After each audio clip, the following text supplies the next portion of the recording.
I always was a writer. Every job that I had, there was some writing involved with it. I worked for Spiegel. Does anybody remember Spiegel, the mail order? I was a senior copywriter there. I wrote those letters that you get from the president saying, open a charge account here. It's so wonderful. Yeah, sure.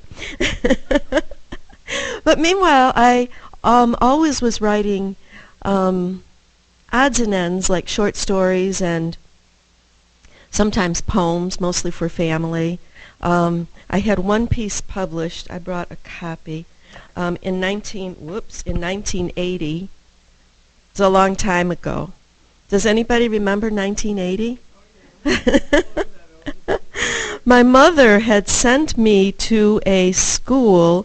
My mother was Italian, Catholic.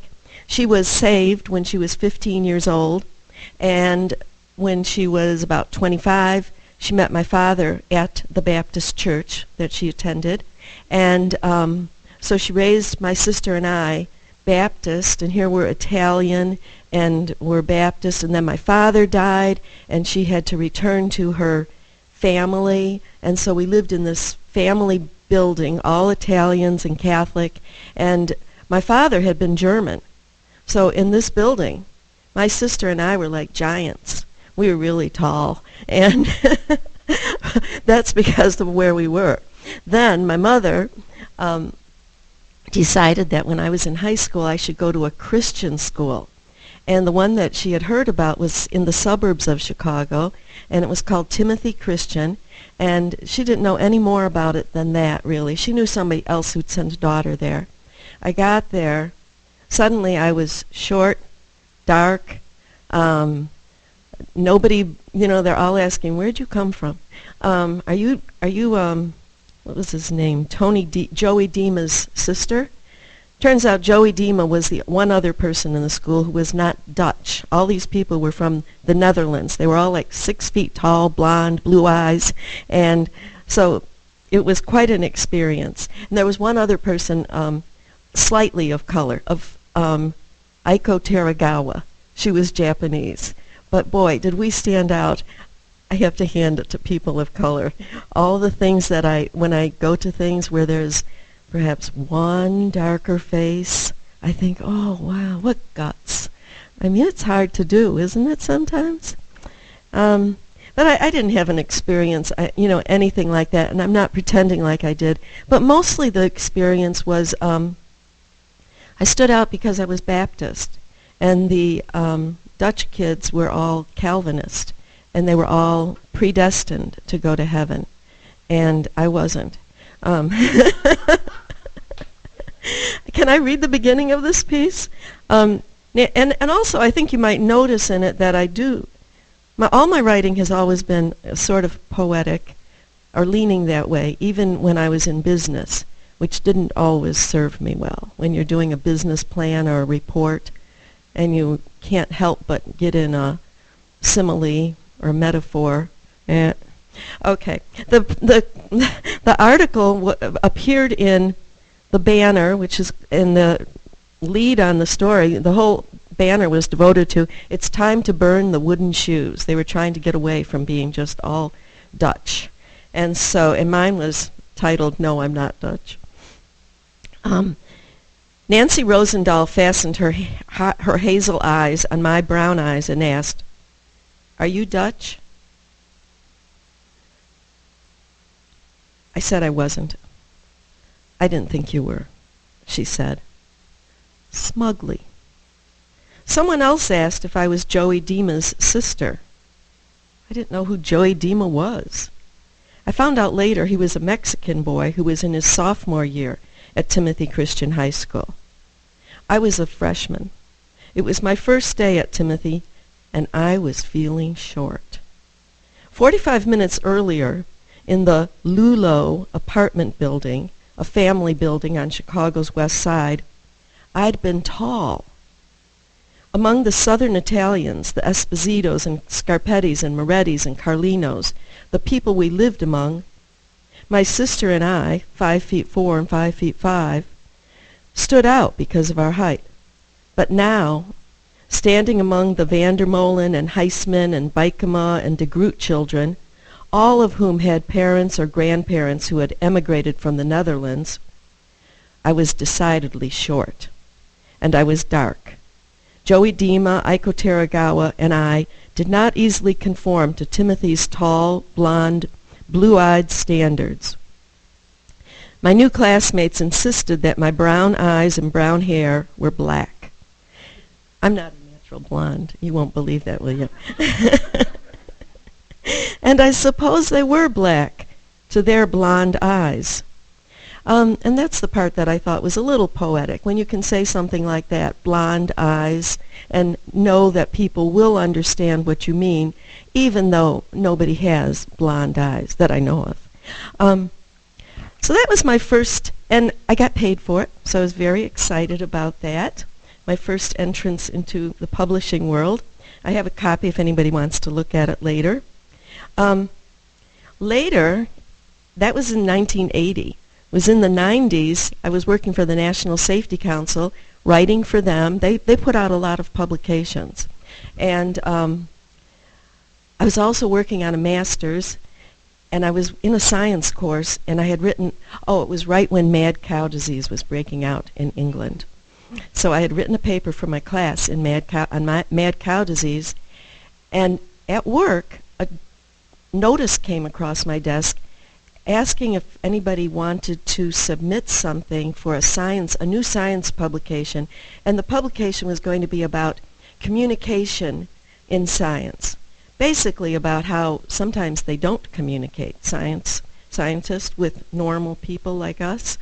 And so I sent my paper in about mad cow disease, and it was rejected, but they said they were doing a book about mad cow disease. So of course I was really excited, and they asked if they could use my paper.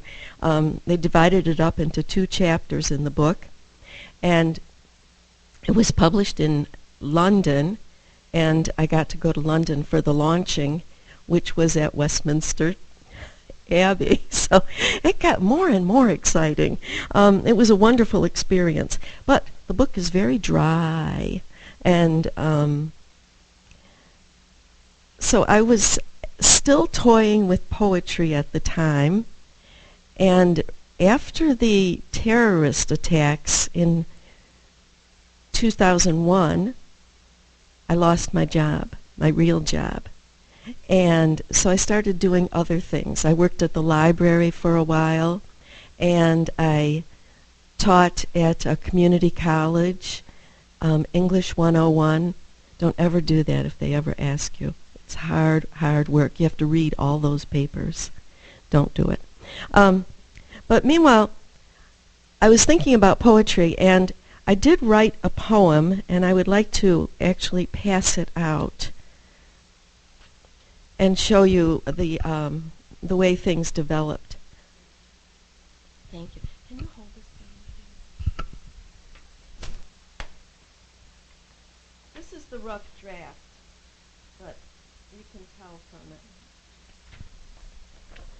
Thank you. This is the rough draft, and it starts with a free verse, the first part, and then I put a line, and the second part is a sonnet, and it is a real sonnet. I have all the A, B, B's and everything right here to prove it. But I wrote that, and it's had lots of changes. It's gone through many changes since I wrote it. But one main thing was, see that line, the line that looks almost perforated? If you would fold your piece of paper on that line and crease it, I'll show you what I did next. Thank you. Just crease it, and then rip it right through the middle, right on that line if you can.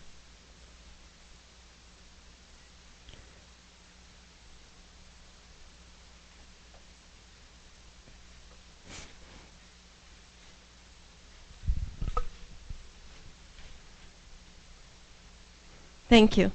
And there you have, in one hand, the beginning of my book, the first poem, and in the other hand, the very last one, 99 pages later. So what I did was insert some things in the middle. I also made many changes. I'm going to, read to you the first. The book is written, Tina calling it poetry was a real compliment. I would say that it's loosely termed poetry. And so the first one, the first part, is spoken in the book by the granddaughter of this grandmother. The book is named My Grandmother Danced. And the first poem is spoken by the granddaughter in 1973, right after her grandmother's death. And the granddaughter says, "My grandmother danced," they said, "with my grandfather's father.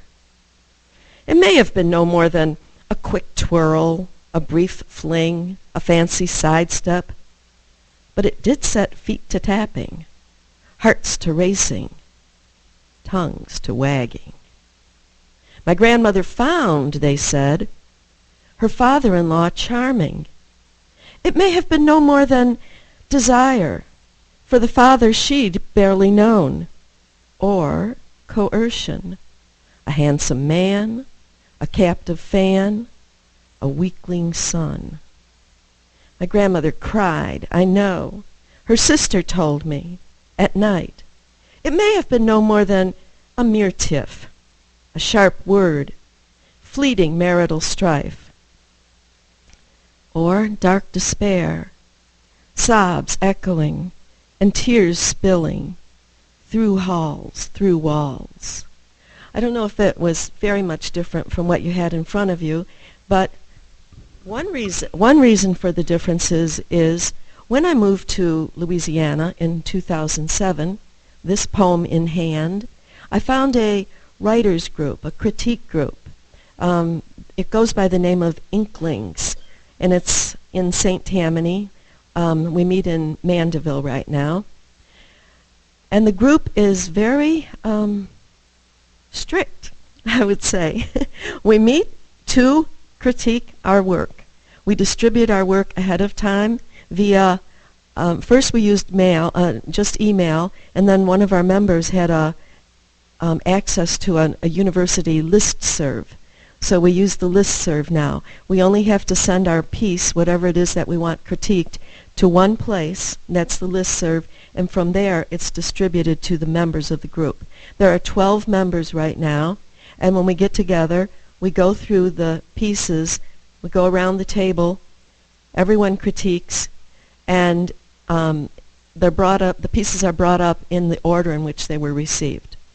And the critiques are kind, but not wishy-washy. They're honest and they get their point across. I brought one piece that had been critiqued. I can show it to you later if you'd like. After I joined that group and I submitted this poem, I started working on it some more. And the first thing I did was I thought, well, I wonder if I could get something in by the other people who were at that wedding. So the next piece I did, I went all the way back to 1913 and had the bride speak for herself. That's the grandmother in the book. And this piece is called, I call them chapters. This is called The Blushing Bride. It's written in 1913 in Fairfield, Iowa, because this grandmother is from Iowa. And my real grandmother was from Iowa too, I will say. And she was German, and she was, she actually believed, I think, that she belonged to the master race. And she, well, people ask me, is this a true story? And what I say is, yes, it's true. I made it all up myself. So it's based on some facts, but I took liberties, many liberties. So this is the bride speaking in 1913. You catch me now as I'm catching my breath.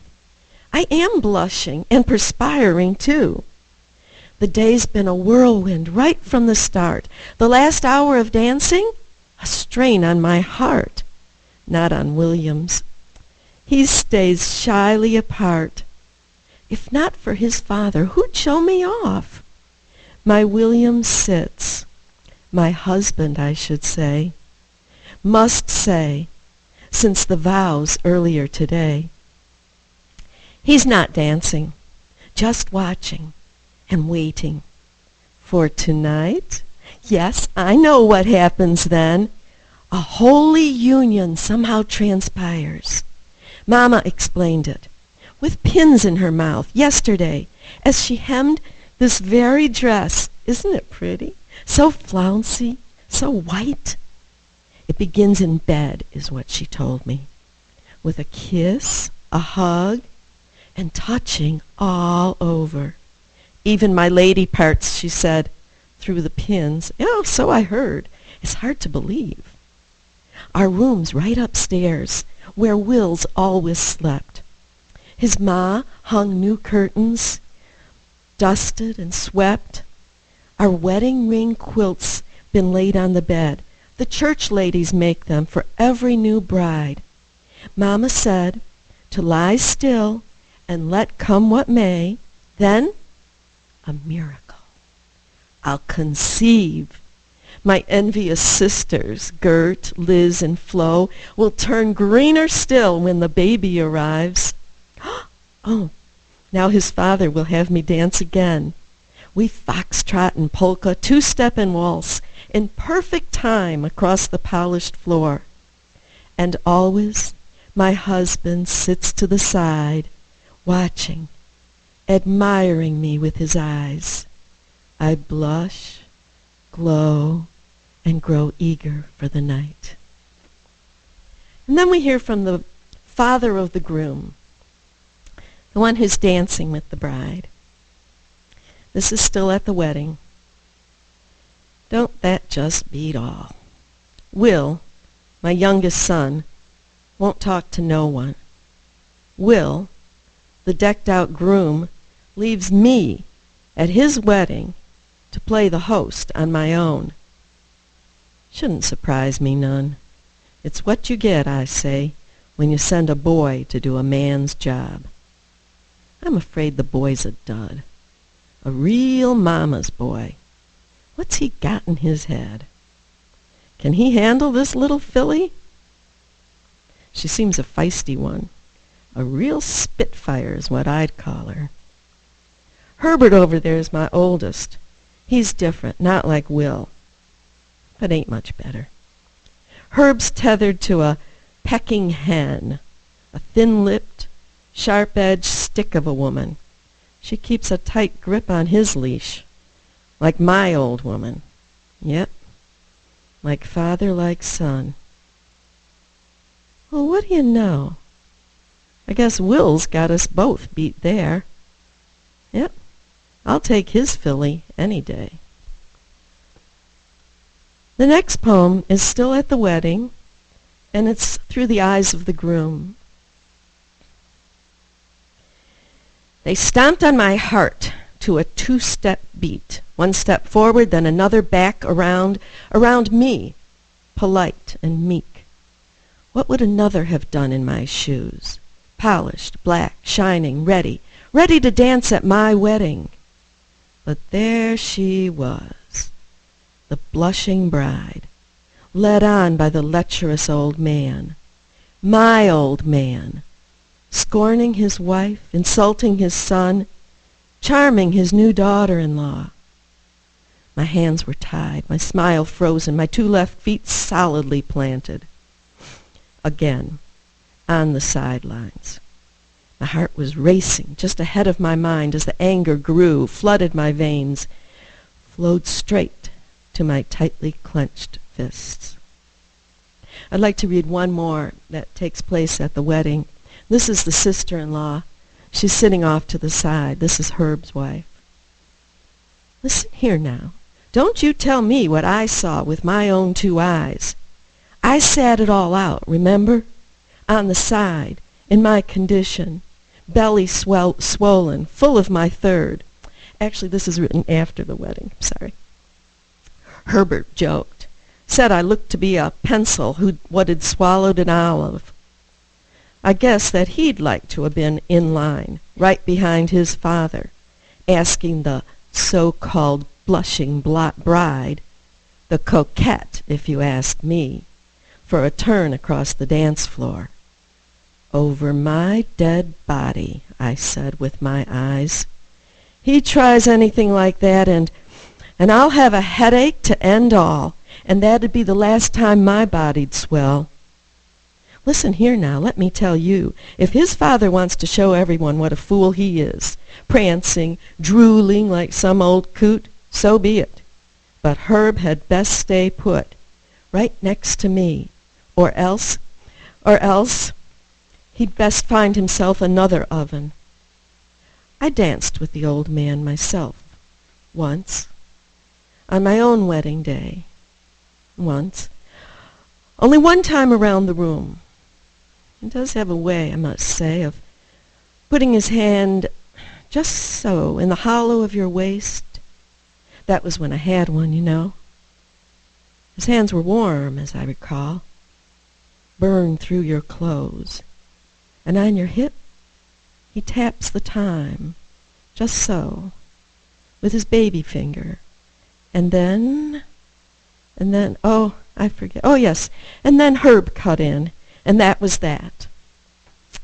So I added those poems to the beginning, and I kept the end that I had there.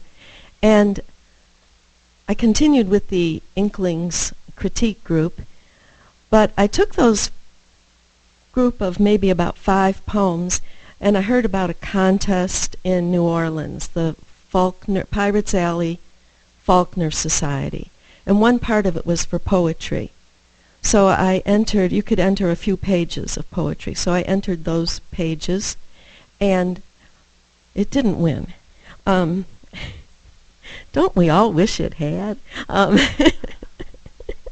But it was a finalist, and as a finalist, I got the opportunity to attend the conference at half price, to attend the dinner for free, but I had to pay for my husband, and the biggest perk of all was to send my work in well ahead of time to be read by an editor, a New York editor that they were bringing in. They were bringing in a number of editors, and one of the agents that they were bringing in. And then at the conference, you would have an interview with each of them. And they'd tell you about your piece. So I did that, and I was a finalist. And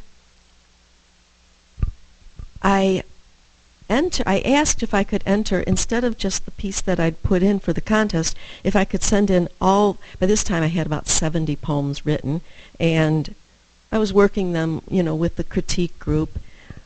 But it was sort of like a action and reaction series of poems. No plot, no story. However, nonetheless, I asked if I could submit it as a novella, and they said yes. So I did. I sent it in, and I met with the editor. That was very nice. And I have this written down here. He gave me, oh, he didn't ask to represent me or do anything with it, but he gave me good advice. Then I met with the agent, and that was horrible. She had not read the manuscript. She was rude. She said she couldn't possibly read the manuscript because it was poetry, and she had not studied poetry in college. So I was pretty mad. I went home and wrote a letter to the society, to Rosemary James, and so she made amends by sending the piece to Mike Murphy, an agent in New Orleans. And wouldn't we love a happy ending to this story? Mike reads it and he says, "Ooh, I want to represent her." No, Mike read it, and he said, "This has no plot to it. The writing is good, but I wouldn't call this a novel or a novella." And he gave me lots of good advice. So to me, that was still a happy ending, a good ending at least. I was happy with that. By this time, oh no, I have to put this in. After this, after Mike reviewed it, I made major changes, and I had what I thought and what I still think was a great idea for a plot. So if you read the book, you'll see, and you can be the judge for yourself. I continued writing. I continued submitting it to my fellow critiquers, and I almost always took their advice. I had one regret. I had a eulogy in the book after the grandmother dies, and somebody was very strong about it, and she said to take it out, and I did. But I liked it, so I'm sort of sorry I didn't leave it. By this time, the years were speeding by, and it was 2012, and I really wanted to see if I could get this published. And so with that in mind, I asked a diverse group, as diverse as my acquaintances are, to read the book. A pastor's wife who was also an author. I wanted to know if it was offensive to Christians, because this woman in the book has a spiritual life. She has an active spiritual life, but she has doubts, fears, and sometimes she's not as close to God. She doesn't walk with God the way we often think of devout Christians doing. And yet, she goes to church, she goes to Sunday school, and she does believe, but she's got doubts all the time. So I wanted Tina to read it and see what she thought. I had another friend who had written for the Miami Herald. I asked her to read it. Another friend up in Chicago who also is a very devout Christian. I wanted her opinion. I was a little worried on that front. This book does not proselytize at all. It's not evangelical in the least. But everybody said they liked it. I got some advice from people. I took their advice, and I was ready to aggressively send it out to publishers or agents, see what I could do. When my mom got sick, she was 99 years old, and she contracted pneumonia. Do not get pneumonia when you're old.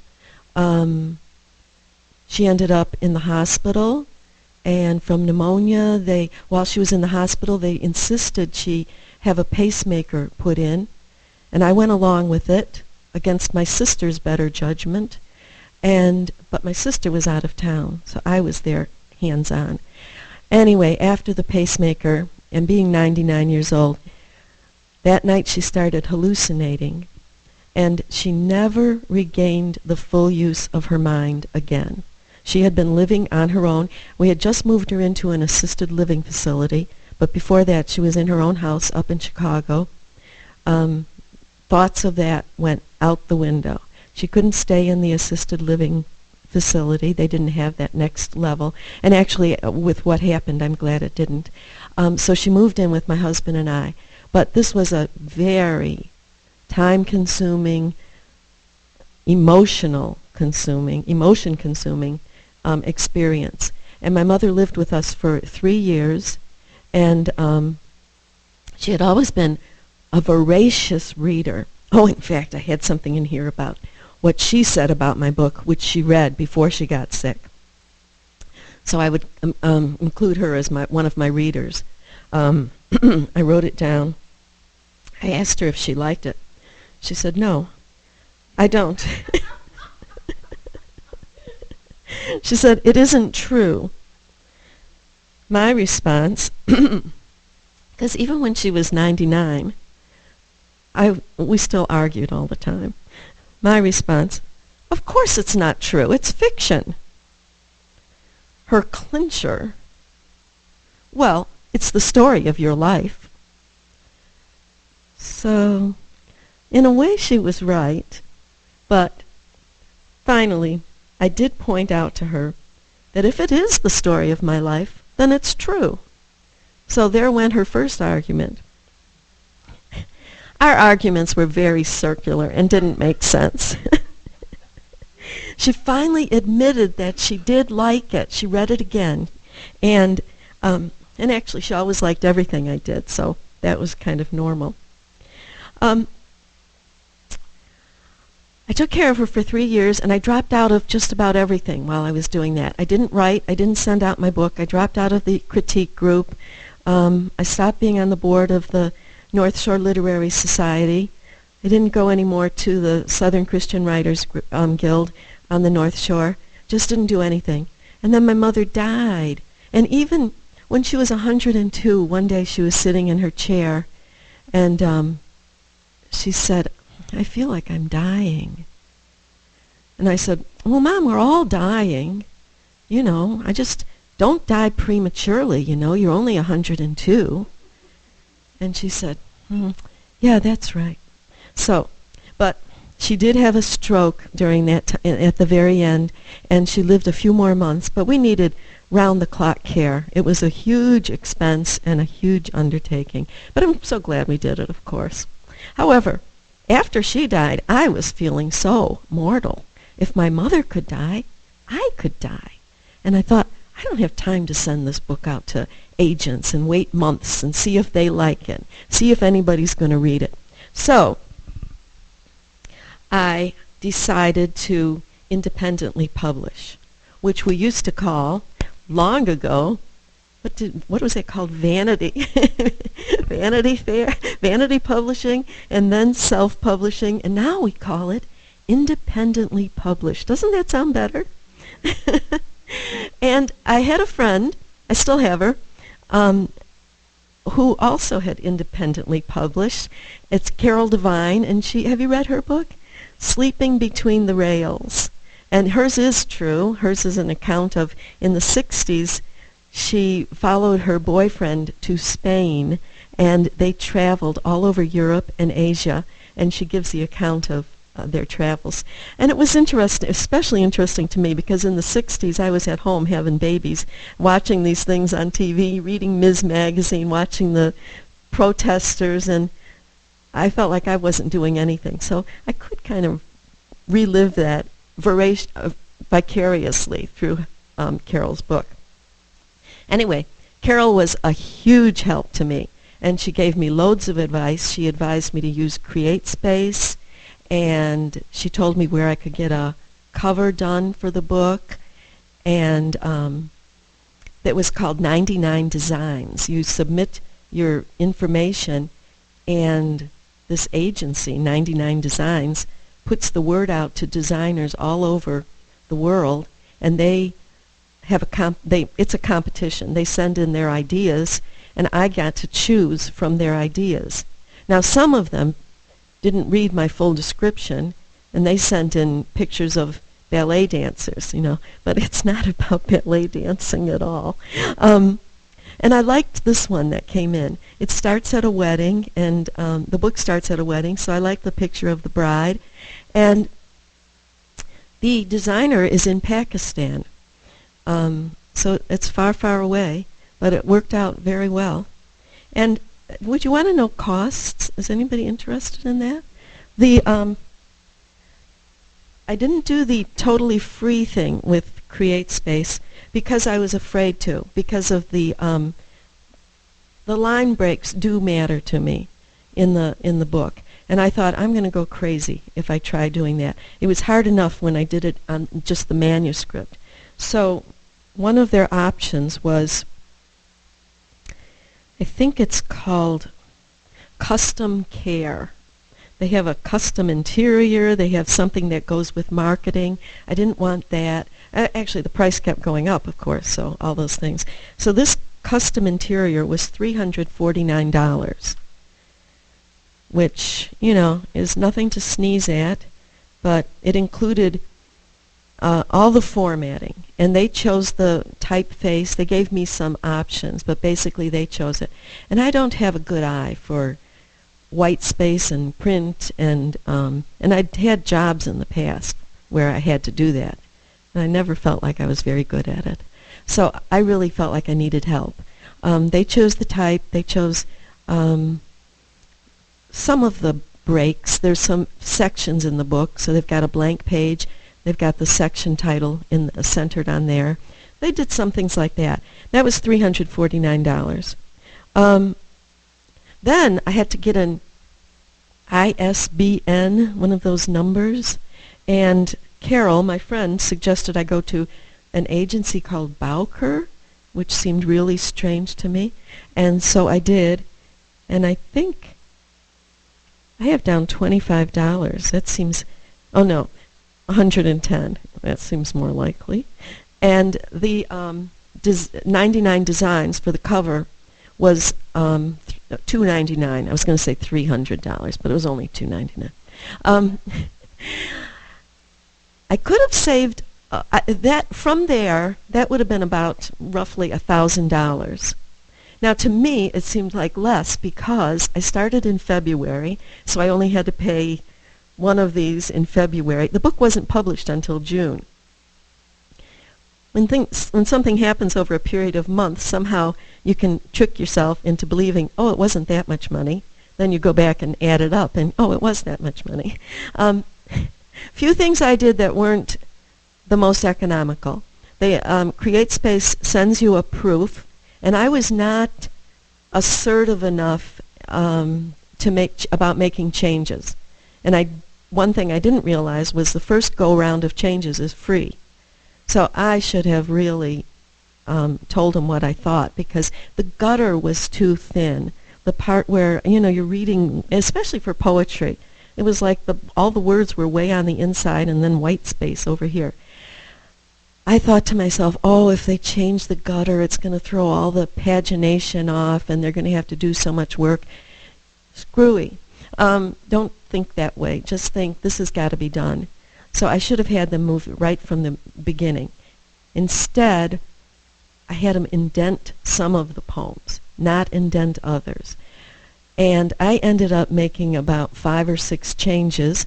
And the first time you make a change, that's not the free one, it's $79. All the subsequent ones are $79. I would be agonizing over each $79 change. And one or another of my friends would say, oh, it's only $79. You'd better do it. You'll be happy with the book. What they didn't know was, this little adding machine in my head that had already made a $79, another $79. So they did add up. And I would say in the end, the book cost about $1,500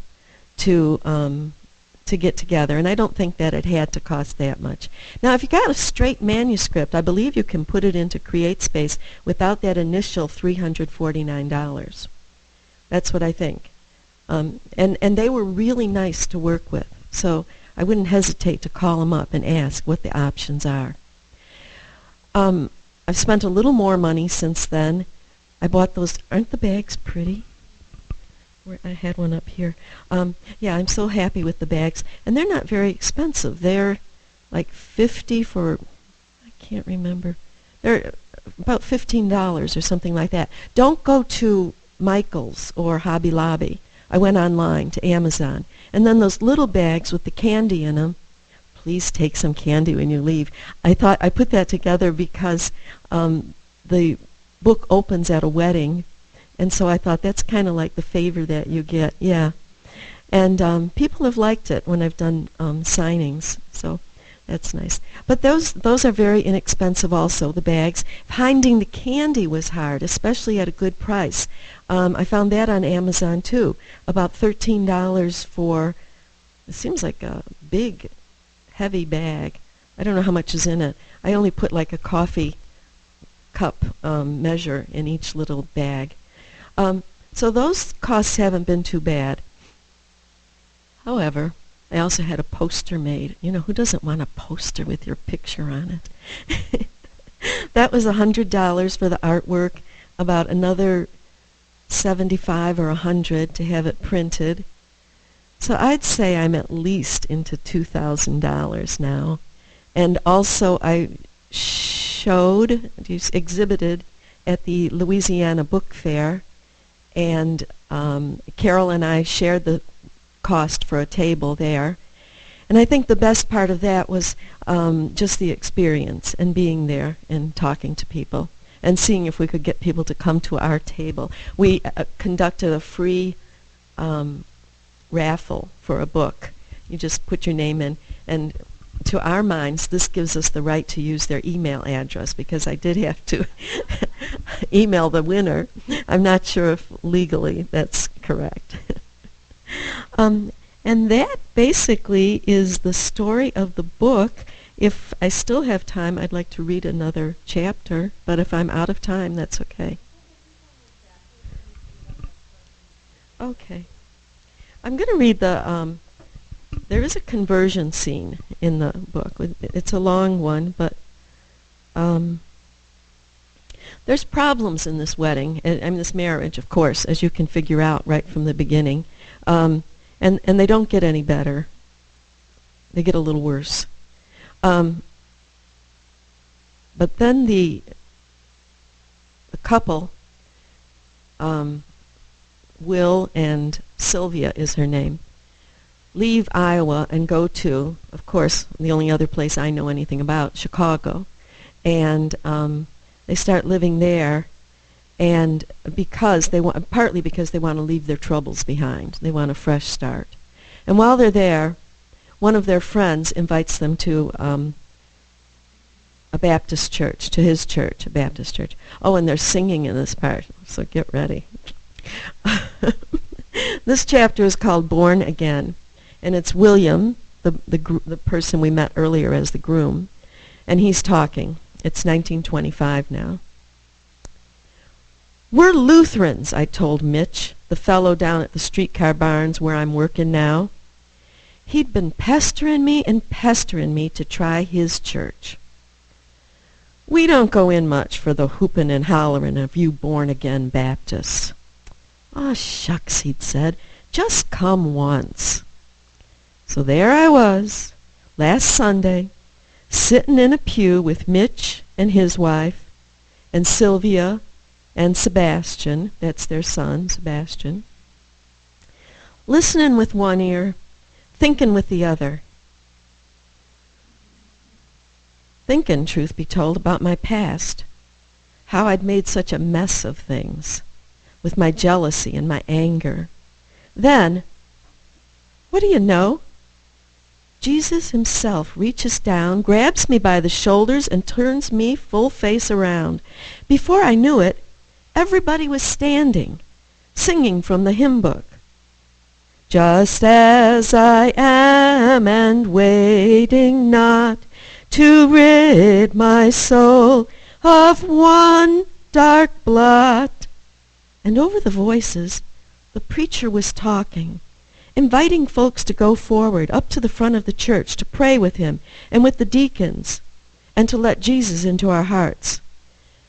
But I tell you, the preacher was too late. Jesus had already taken a hold of me and was pulling me down out of the pew down the aisle. I'd tried to resist. Fact is, I even reached for Sylvie to hold me back. But she came too, followed me, followed Jesus. When I got to the front of the church, I told the preacher it was all a mistake. I told him I was a sinner, that I'd left a terrible wake of misery and despair behind me. "And that's where it'll stay," he said, "behind you." "What's ahead?" I asked, hoping for forgiveness from everyone I'd hurt. And the next few parts are in his mind, just thinking back while he's talking to the preacher. With horror, I remembered that first night, the spirit of my young wife strangled by the swill in my soul, when my anger-blinded eyes deliberately saw deceit in her face, in her full of grace face. With shame, he does have an affair prior to this, so with shame I recalled the listener, whose lonely ear could be corrupted by the lies I wove, by the aspersions I purposely cast, to lure her to lie at my deceitful side. With dismay I saw the children, whom I claimed to adore, each deprived, the son blamed for his mother's hardened heart, the daughter marked by her parents' sinful sign. Would my father have so easily stepped in if I hadn't sunken into sullenness at the first provocation? Was my bride swayed by my inattentions? Would I have strayed anyway? The preacher didn't seem to be listening to the listing of my sins. All he said was, "They're not yours alone anymore. Jesus walks beside you now. Share your burdens with him. He'll help you carry them. And you know what? Sure as shootin', the terrible heaviness that had been squeezing my heart loosened its grip. Sylvia, Sebastian, and I were surrounded by friendly faces, folks telling us how happy they were for us. I was too, happy for us.